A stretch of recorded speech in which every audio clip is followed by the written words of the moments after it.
There she is, the pocket bike that started it all. This is my very first YouTube video right here.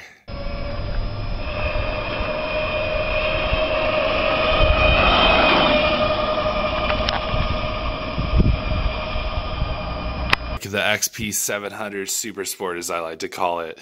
It was a Chinese bike with a 24 volt system and a 750 watt motor. And I upgraded it with a 200 amp speed controller, a 48 volt battery setup, and a new rear sprocket. And this thing was pushing 30 and some change even with my big ass on it. I'm charging it up, man. I'm going to sell it tomorrow to a guy in town. Hopefully he'll have some fun with it like I did. Just rip it up and down the streets. It's funny, the guy from the Stang stories that said, "Burn out." I raced him when he was like 10 years old on this thing on a razor bike, and I destroyed him. So sad. God, how time flies.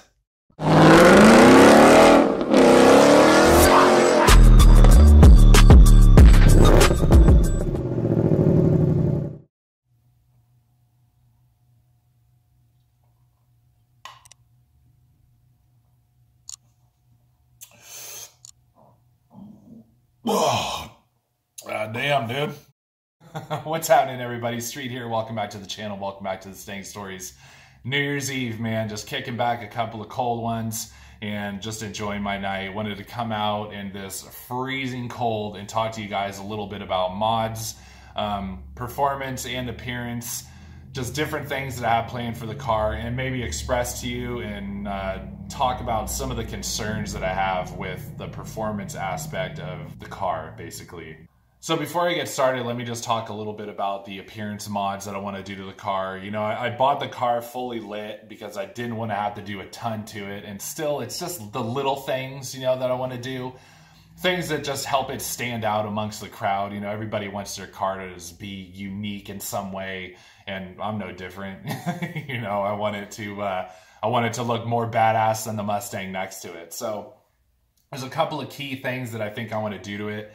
The first thing being tint the windows. You know, I still haven't tinted it yet.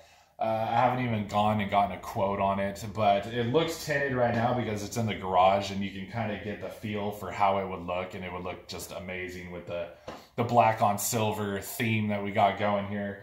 But I'm gonna tint the windows here probably either this month or next month, and that'll be badass.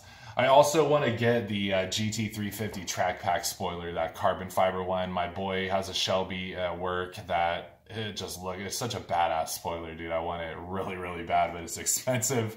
And then I'm thinking about doing some RTR heat extractor vents, kind of like the one Xander has, or actually the one Xander has.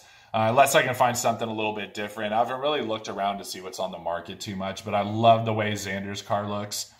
I don't think I'm going to do anything with the wheels. I really like the performance pack wheels. I hate cleaning them, but I really like the wheels in general, and I love the way they look. They're so black and shiny and just looks amazing when the car is clean. So let's talk a little bit about performance mods and my concerns with performance mods.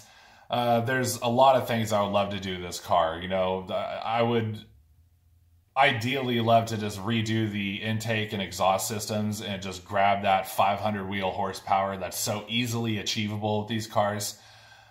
The problem being is that I don't want to void my warranty yet. I've only owned the car for 6 months, and it's just one of those things that I don't want to have to tune the car yet. So my options are really limited. And there's other things that I can do to kind of satisfy my needs up until the point where I pay the car off, or the warranty ends, and then I'm not too worried about, you know, those type of restrictions anymore. But the other concern is that I live in California. It's ran by just out of touch, just completely psychotic people that just make up the most ridiculous laws. It's hard to live here and still abide by the rules and, you know, not get in trouble because everything is illegal here. Like, no matter what it is, they have some sort of legislation against it. And so that brings me to, you know, like exhaust, for example. It's illegal to change the exhaust tone. Like, you can buy mufflers, you can do different things, but it's like, if anybody really wants to cry and complain about it, they can pop you for modifying your exhaust. The real key feature with exhaust is that you need to stay under 95 decibels. And, you know, I don't think that's really a thing. I mean, I hear people, you know, obviously there's people in California with super loud exhausts.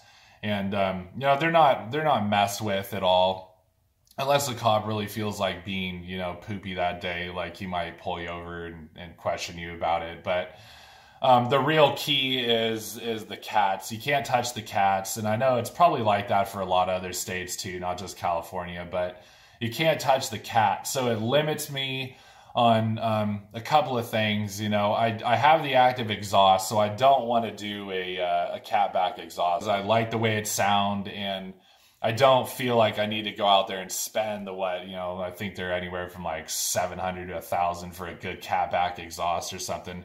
But being that technically I can modify the exhaust behind the catalytic converters, I think I can do the X-pipe. So I went ahead and bought an X-pipe, got a really good deal on a Steeda X-pipe. So that is on its way, and I'm looking very forward to having that come.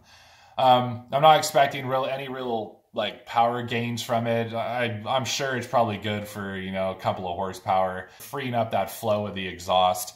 But what I want is that sound. I love that high-end RPM crackle. I like the additional rasp. I feel like the track mode exhaust is really, really good down low.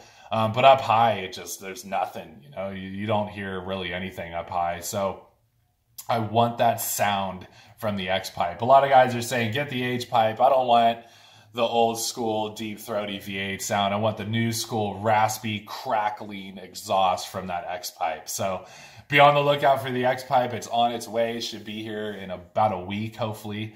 The next thing would obviously be a cold air intake. But the problem is that in California, everything's deemed illegal. You know, it's like you can put a cold air intake on your car, but like certain ones aren't even sold here because it doesn't have the California EO number, or, you know, they've determined that it's not properly used, or, you know, it's going to affect the emissions too much. And since we have such high emission standards here in California, you know, I can't even get my hands on some of this stuff. I've always had cold air intakes on my cars. Every one of them has been a Honda before. I started off with my 1998 Honda Accord.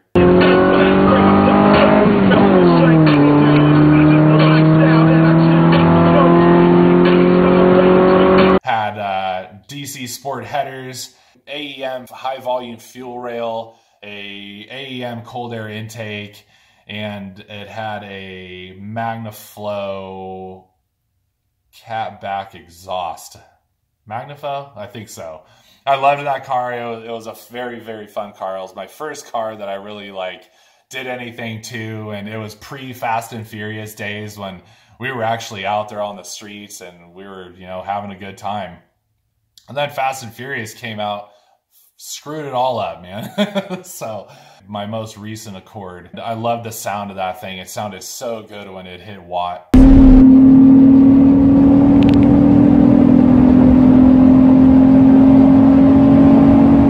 The problem being is that I never tuned any of them. You know, it's like Hondas, yeah, you're probably not getting much horsepower from the cold air intake itself without a tune, but it sounds amazing. And that's what I would really like for the Mustang, is that sound. I'm not too concerned with the gains. Again, I'm coming from the arena of like 200 to 250 horsepower cars, and now I have a car with an extra 200 horsepower on it. Like, I'm happy with the power right now. But what I really am looking for is the right sound. So I would like to get a cold air intake, but again, I don't want to have the hassle of the tune voiding the warranty. So what I've done so far is I went ahead and bought a high flow filter from Steeda to just kind of open up the restrictiveness of that paper filter. I've always had good luck with K&N drop-ins. But I went with the dry flow because my last one was a dry filter, and it was nice being able to clean it, not deal with the oil and all that stuff. But I'm kind of thinking about getting a no tune intake just for the sound and just kind of relieve the stress of the stock airbox from it. The good thing is now you can get the intakes with a restrictor put in them. So the mass airflow sensor can be kind of tricked into not tripping out the tune or the check engine light. But what it allows you to do is utilize, what benefits you can get from the cold air intake now, and then later pull out the restrictor and buy the tune and then open up that Pandora's box of power that comes along with more air getting into the motor. So I'm kind of looking around at one of those. They're really expensive, and I know power gains are going to be maybe 5 horsepower or something, if that. I know there's a lot of controversy around that, and I'm still one of those guys that believes it's a little more than what people say. But, ultimately you're not going to feel it. It just might make the car a little more efficient, which is what I want to go for. The additional MPGs and throttle response is totally worth it for me. And the sound just is one of those added benefits where you're just like, it sounds so, you hit watt with a cold air and an X pipe on that track mode exhaust, it's going to sound amazing. But I know that I can get a Roush power pack and bring it to my Ford dealer and have them install it, and it won't void my warranty, which is something maybe I'll do. I just need to research it a little bit more. But I think it's a good start for the car as of right now. It's going to definitely benefit me economically in certain ways. And then it's just going to make the car sound better, and it's going to just please me on the inside when I'm driving it. So I think I'm going that route as of now. So the X-Pipe's on the way, the filter's on the way. We're going to drop those in next week. I'll do a quick video on my impressions and kind of like any kind of overall feel I get from the car. Sound-wise, we'll go through a couple different modes and a cold start and all those good things. So be on the lookout for that. And then you're going to start seeing some of the cosmetic mods come trickling in as my cash flow builds up. I just dropped $1,000 on my kids for Christmas, so I'm rebuilding the car part fund. When you got kids around, man, it's not so easy to just drop money on car parts, and I have no sponsors, so I'm not getting stuff in the mail. Maybe some of you guys can inform me a little bit more about the tunes. I don't know a whole lot about the tune. I'm hearing that from some people, they can detect if you've tuned, being Ford dealership or, Ford service, that I hear that they can detect the tune. And then I hear others saying they can't detect the tune, that they can, detect key cycles or something. And I'm not really sure what that means. And maybe somebody can enlighten me a little bit. But I do know that I want these couple of things. And my past experience with them on other cars has been amazing, regardless of power gains or not. It's all worth it in my book. So thank you so much, guys. Have a good New Year's. I hope the best for you and your families, and let's keep on keeping on, dude. Don't forget to like, subscribe if you haven't already. Hit that notification bell for notifications of content, and don't forget to hit me up on Instagram at silverstang707. We'll see you guys on the next one.